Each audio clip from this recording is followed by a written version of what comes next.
Alléluia, béni soit le nom du Seigneur. Nous sommes heureux de pouvoir le glorifier, nous réjouir avec cette famille et nous réjouir avec tous ceux qui sont présents, parce que Jésus est présent au milieu de nous. Et nous avons loué, adoré notre Dieu. Maintenant, nous voulons ouvrir le Saint-Livre. Et j'aimerais partager un texte avec vous dans le livre des Proverbes, au chapitre 25. Livre des Proverbes, chapitre 25 et le verset 2. Voilà, vous avez le texte, mais est-ce que je peux voir vos Bibles ce matin? Vous pouvez les lever? Alors, je pense que les autres frères et sœurs, vous avez le portable, c'est ça? Alors, levez vos portables sanctifiés. Voilà, ça fonctionne aussi. Hein. On lit ensemble ce beau verset, frères et sœurs, tous ensemble.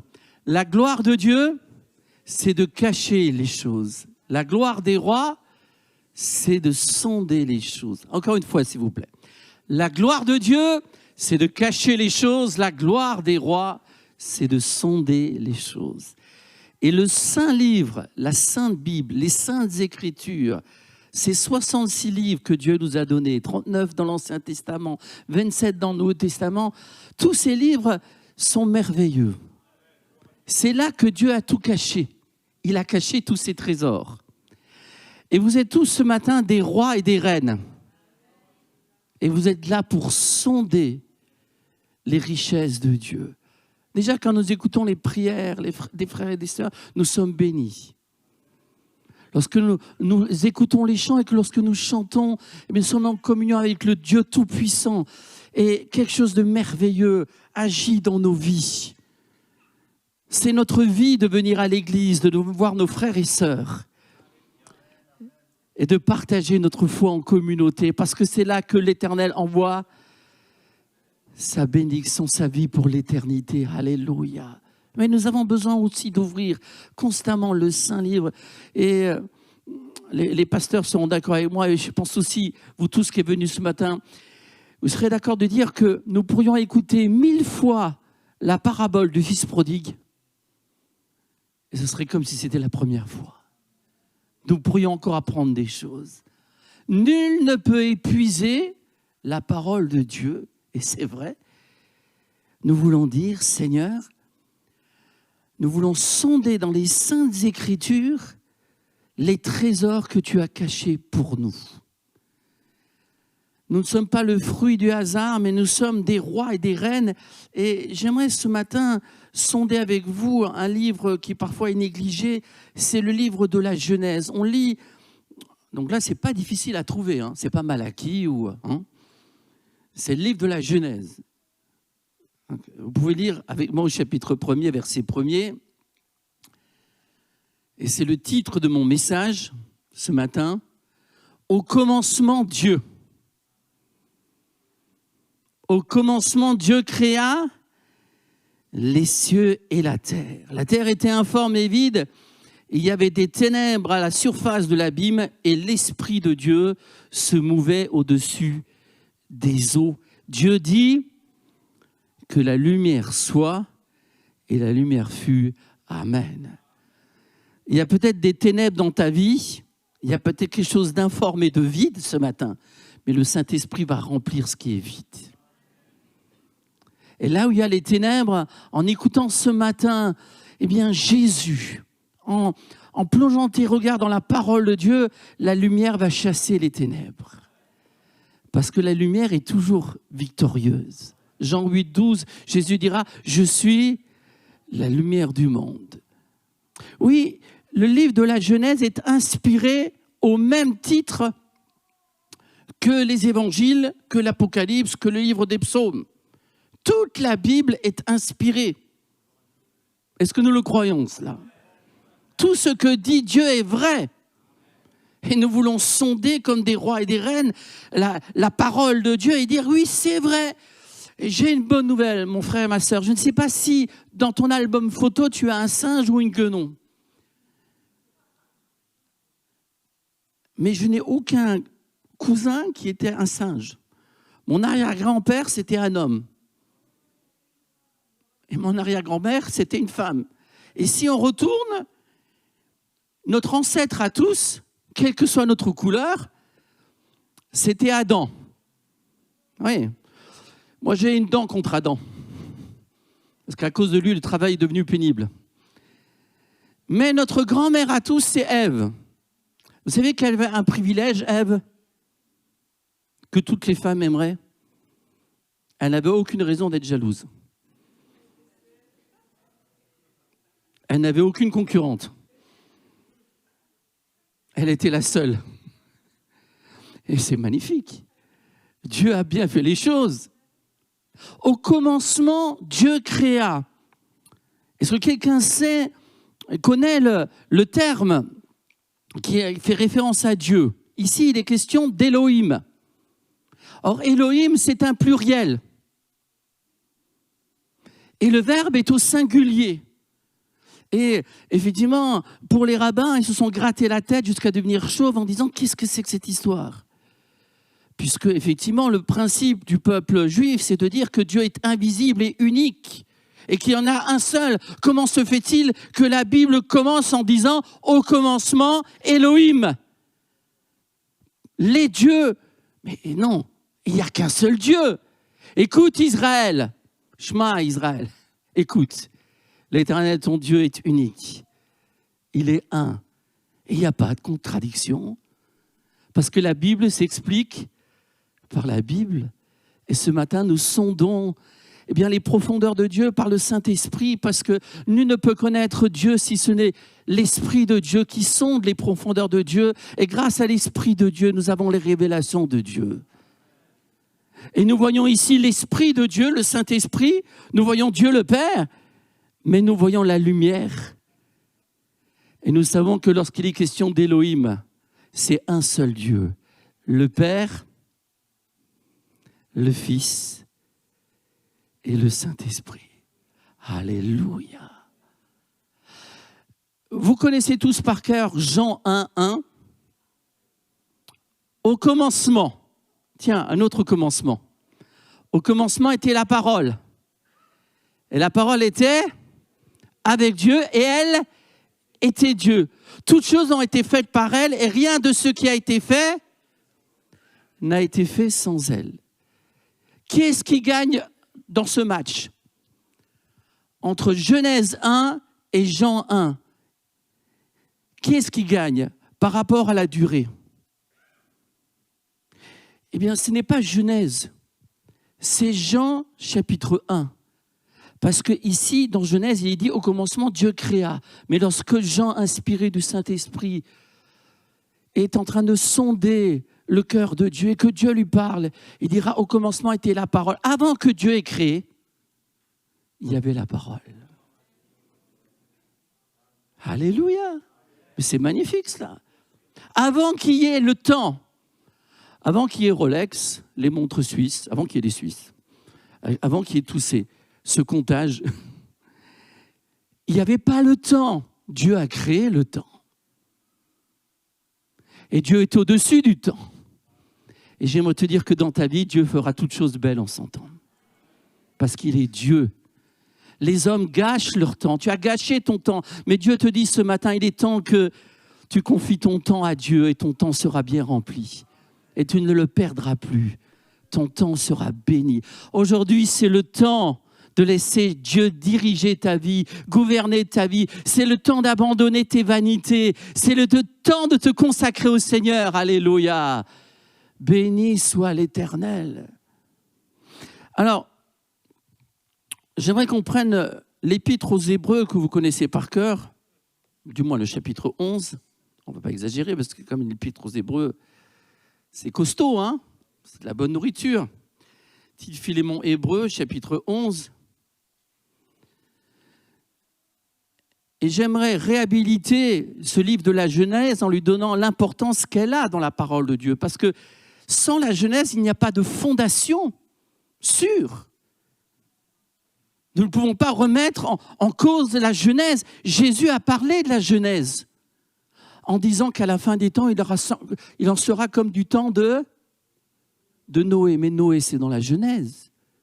Jésus parlera du mariage en disant, oui, Moïse il vous a prescrit de donner une lettre de divorce. C'était un peu pour protéger les femmes. Mais au commencement, il n'en était pas ainsi. Jésus a parlé en disant, avant qu'Abraham fût, je suis. Or, Abraham, il est où? Il est dans la Genèse. Et on pourrait multiplier. Alors, je ne sais pas si vous avez réfléchi à cela, mais comme vous êtes des gens intelligents, certainement, combien de versets du chapitre 11 de l'Épître aux Hébreux sont consacrés à la Genèse? Et j'ai été étonné de voir que la moitié du chapitre, qui est le chapitre de la foi qui nous unit depuis le premier qui a cru, parce que le premier qui a cru, c'est quand même Adam, parce que Adam a cru, Ève a cru aussi, ils se sont repentis, ils étaient en confiance. Mais après, l'humanité s'est scindée entre ceux qui croient et ceux qui ne croient pas, entre Abel qui a cru et Caïn qui n'a pas cru, dans le sens qu'il a rejeté les commandements de Dieu. Et aujourd'hui, il y a beaucoup de descendants de Caïn. Et le Nouveau Testament nous dit, ne soyons pas comme Caïn, ne sois pas comme Caïn, ne tue pas dans ton cœur, ne tue pas dans tes pensées. Sois comme Jésus-Christ qui a dit, aimez-vous les uns les autres. Alléluia.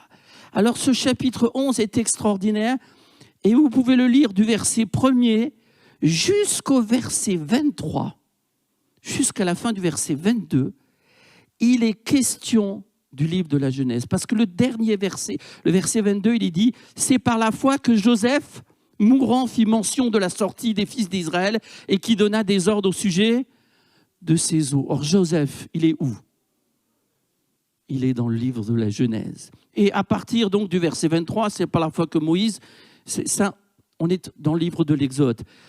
On revient au chapitre 11, au verset 1er. « Or, la foi est une ferme assurance des choses qu'on espère, une démonstration de celles qu'on ne voit pas, pour l'avoir possédée. » Ce n'est pas important si tu ne possèdes pas plusieurs immeubles à Cannes. Mais ce serait bien que tu possèdes la foi. Si tu possèdes la foi, tu es très très riche. Parce que les autres vont quitter leur richesse. Mais si tu as la foi, tu vas trouver tes richesses. Parce que là où est ton trésor, là où sont tes richesses, là est ton cœur. Et notre trésor est dans le ciel. Notre trésor, c'est Jésus. Et bientôt, nous le verrons. Alléluia. C'est par la foi que nous reconnaissons, verset 3, que le monde a été formé par la parole de Dieu. Au commencement, Dieu créa. Oui, tout a été créé par Dieu, en sorte que ce qu'on voit n'a pas été fait de choses visibles. Alors, moi je pense que vous allez dire Alléluia. Parce que vous êtes tous des créatures merveilleuses. Psaume 139. Avant que tu m'avais tissé dans le ventre de ma mère. Tu peux te tourner vers ton frère et ta sœur et tu lui dis, tu es une créature si merveilleuse. Dis-le. Voilà. Et maintenant, il ne faut pas en faire de trop quand même. Hein. Et maintenant, écoutez-moi, tu te tournes vers ton frère et ta sœur et tu dis, reste humble.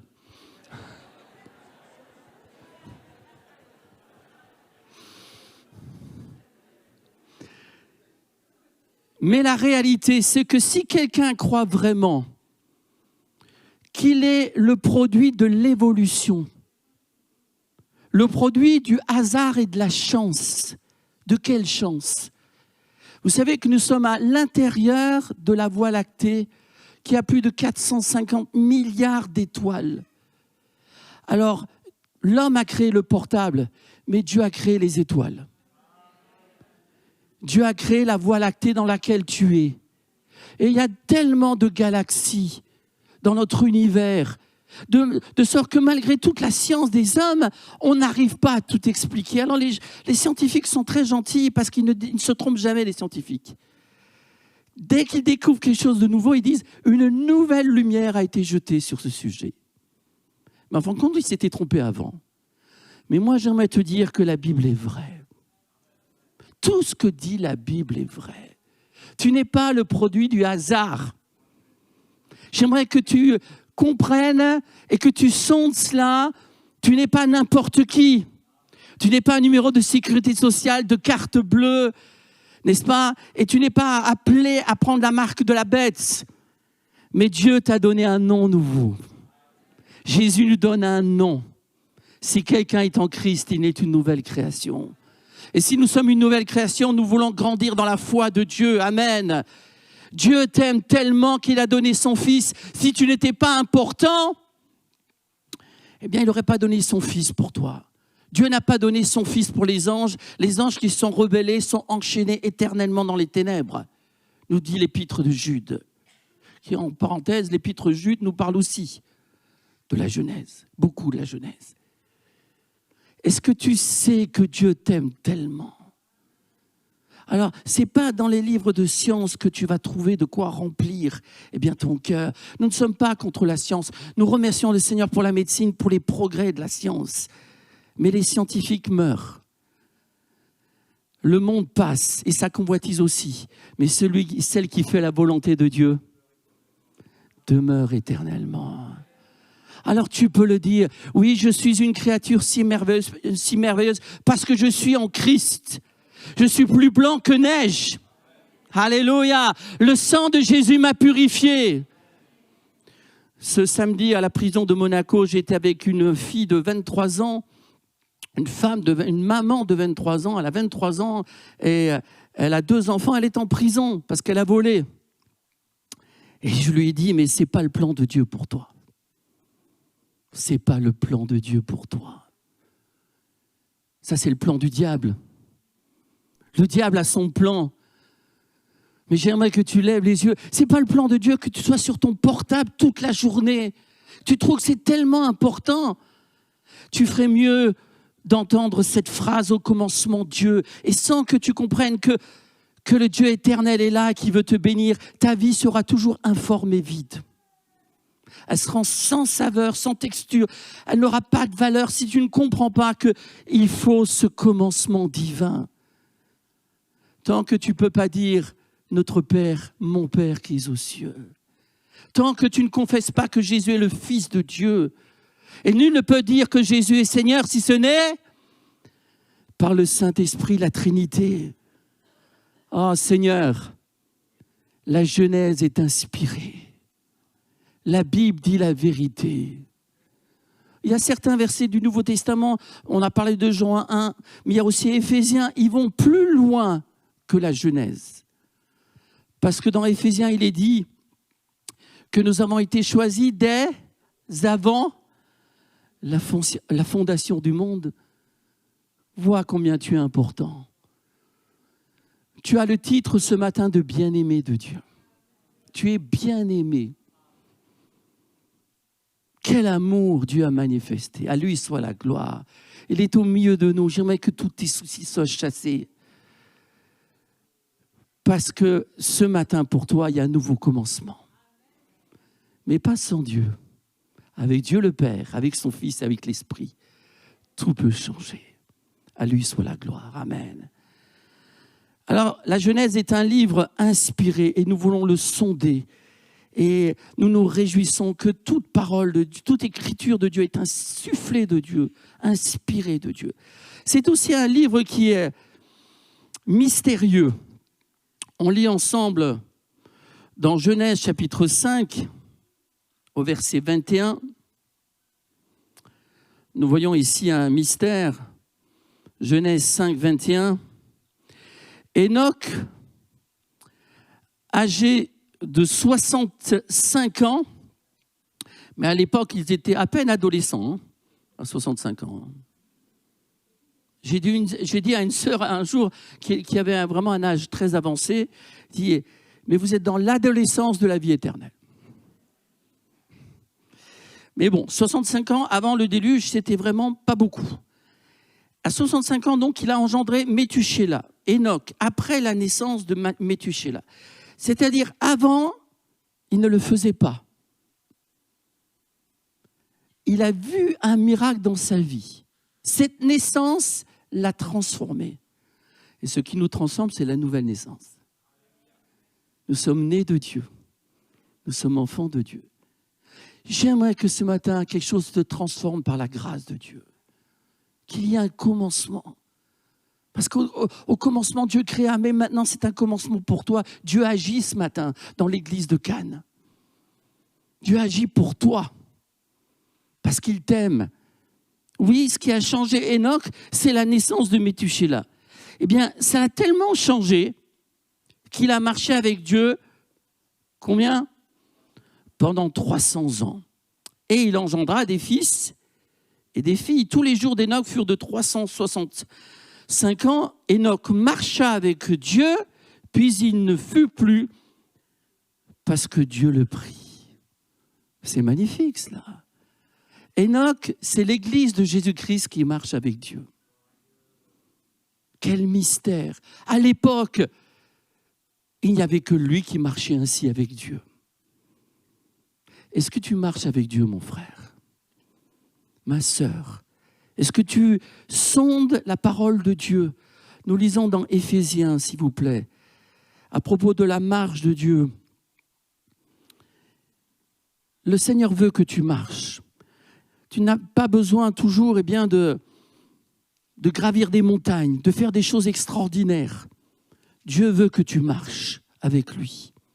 Marcher avec Dieu, c'est ouvrir sa Bible le matin, c'est le mettre en priorité. Parce que si tu regardes tout le temps BFM et LCI et tous les programmes, tu vas devenir dépressif. Mais si tu lis la parole de Dieu, quel équilibre, quelle paix. Quelle paix. Éphésiens chapitre 4, verset 17. Voici donc ce que je dis et ce que je déclare dans le Seigneur, ce que nous voulons sonder comme des rois et des reines. Nous voulons comprendre que nous ne devons plus marcher comme les païens qui marchent selon la vanité de leurs pensées. Ils ont l'intelligence obscurcie, ils sont étrangers à la vie de Dieu, à cause de l'ignorance qui est en eux, à cause de l'endurcissement de leur cœur. Oui, ils sont endurcis. Et après, ils justifient leur endurcissement en disant il n'y a pas de Dieu. C'est l'insensé qui dit il n'y a point de Dieu. Mais la Genèse nous dit au commencement il y a Dieu. Et qu'à lui soit toute la gloire. Au chapitre 5, verset 1er de l'Épître aux Éphésiens, devenez donc les imitateurs de Dieu comme des enfants bien-aimés. Vous êtes des enfants bien-aimés. Et marchez dans la charité, c'est-à-dire dans l'amour. Marchez dans l'amour, à l'exemple de Christ, qui s'est livré lui-même à Dieu pour nous comme une offrande et un sacrifice de bonne odeur. Et plus loin, au verset 8, chapitre 5, verset 8, « Autrefois, vous étiez ténèbres. Maintenant, alors, vous étiez ténèbres. » C'est ce qu'il y avait sur la terre dans la Genèse. Sans Dieu, on est ténèbres. Tu ne sais pas où tu vas. C'est difficile de trouver une direction dans les ténèbres. Mais si tu te mets à genoux et que tu prends la parole et que tu la sondes, ta parole est une lampe à mes pieds. Ah, et une lumière. Ah, vous êtes fort, hein, moi je peux partir maintenant, vous dites. Dites-moi, on n'a jamais été aussi informé qu'aujourd'hui, au XXIe siècle. Avec Internet, avec toutes les... Avant, il y avait une chaîne de télévision, maintenant, après il y a eu 2, mais maintenant il y a tout ce que vous voulez. Et pourtant, il y a beaucoup de fake news. Tout ça, ça angoisse. Qui dit la vérité? Qu'est-ce qui est vrai? On devrait savoir et on ne sait même pas vraiment. Eh bien, nous savons que Dieu nous aime. Et Dieu nous permet de garder notre équilibre. Alors, c'est vrai, les ténèbres nous rendent fous, mais la lumière nous fait du bien. Il est dit, marchez comme des enfants de lumière. Et pendant 300 ans, Enoch a marché comme un enfant de lumière. Encore une fois, il n'a pas fait des choses extraordinaires. Il n'a pas eu la vie de David ou il n'a pas eu la vie de certains hommes de Dieu qui ont été exceptionnels. Non, il a marché. Mon frère, ma sœur, mes bien-aimés, vous qui sondez la parole de Dieu, j'aimerais vous dire de la part du Seigneur, marchez avec Dieu. Simplement tous les jours. Simplement. Et puis un jour, vous serez enlevés dans le tourbillon de l'enlèvement, comme Élie a été enlevé dans un tourbillon. Le monde est dans un mensonge perpétuel, dans les ténèbres. Mais nous nous réjouissons parce que l'Église de Jésus-Christ est appelée à être comme Enoch et à être fidèle. On retourne dans le livre de la Genèse, c'est un livre qui est mystérieux et nous le voyons aussi à travers le chapitre 11 du livre de la Genèse, au verset 4, dans l'histoire de la tour de Babel.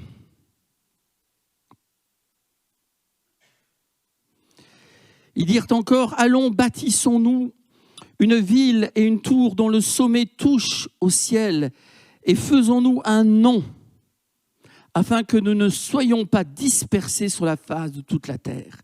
L'Éternel descendit pour voir la ville et la tour que bâtissaient les fils des hommes. J'attire votre attention sur le verset 4, il dit « Faisons-nous un nom ». La terre était unie. Avant qu'il y ait Internet, alors qu'il y avait la même langue, ils se sont unis. Ils ne voulaient pas être dispersés, mais ils ne se sont pas unis pour Dieu.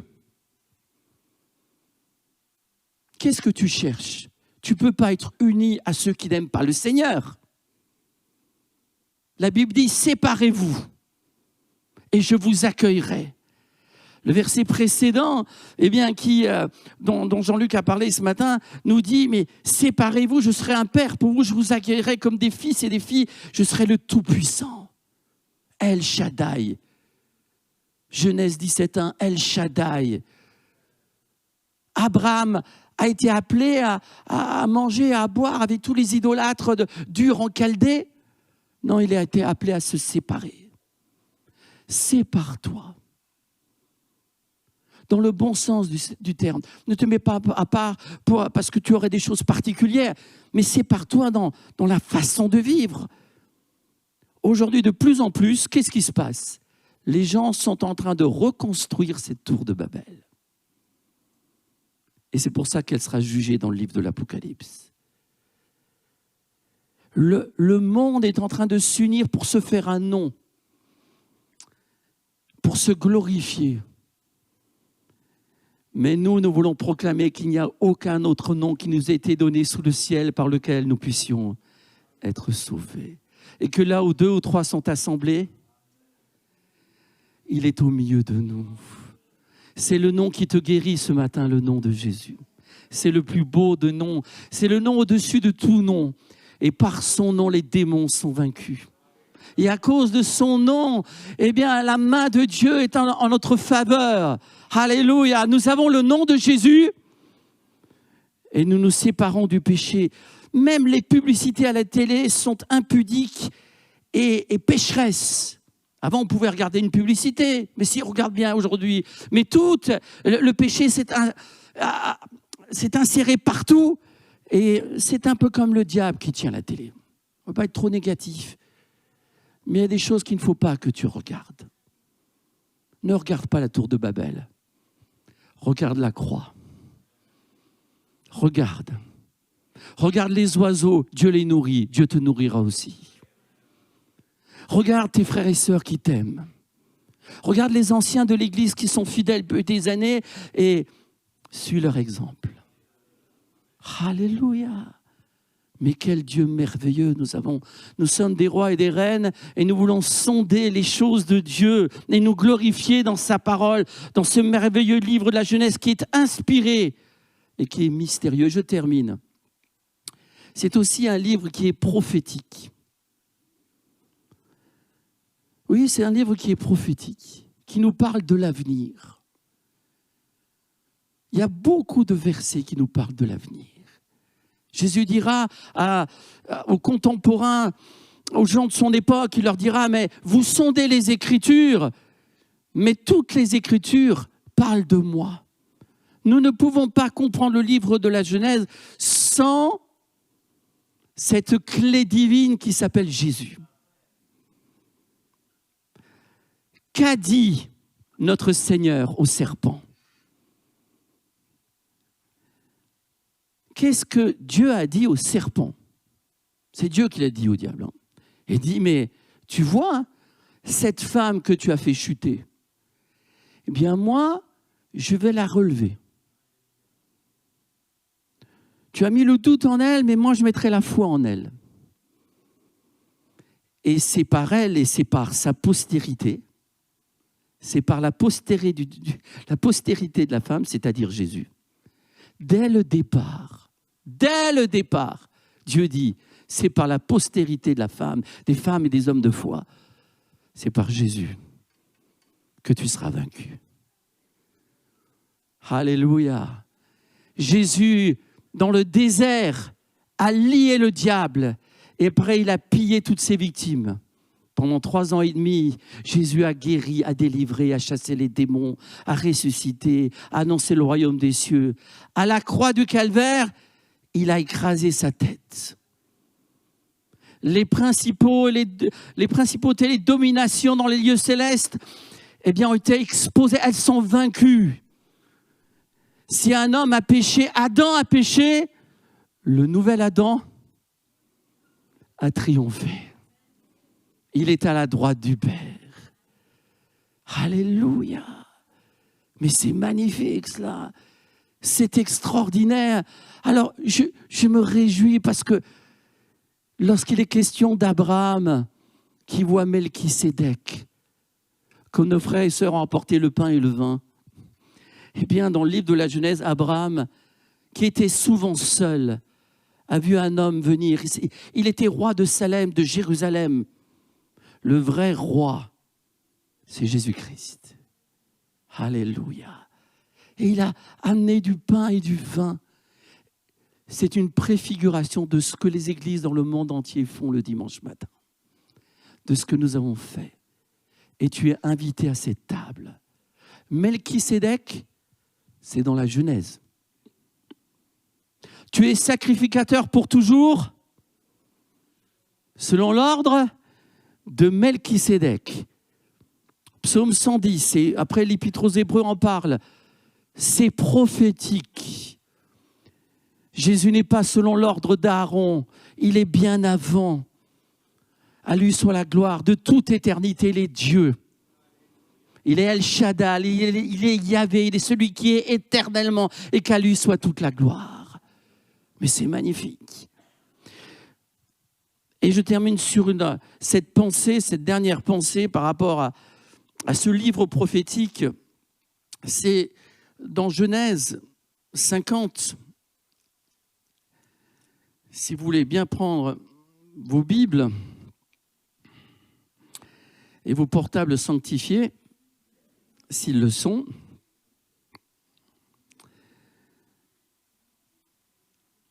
Genèse 50, verset 20. C'est Joseph qui parle à ses frères. Mais qu'est-ce qu'il est rapide, notre frère Daniel, hein? C'est formidable. Vous l'avez ici aussi. Voici ce que dira Joseph à ses frères qui l'ont fait souffrir. Joseph, c'est le plus beau type, c'est la plus belle illustration de Jésus dans le livre de la Genèse. C'est formidable, l'histoire de Joseph. Est-ce que vous avez vu Joseph pécher une seule fois? Il n'est jamais dit qu'il ait péché, Joseph. David a péché. Abraham a péché. Il a dit, ma femme, c'est ma sœur.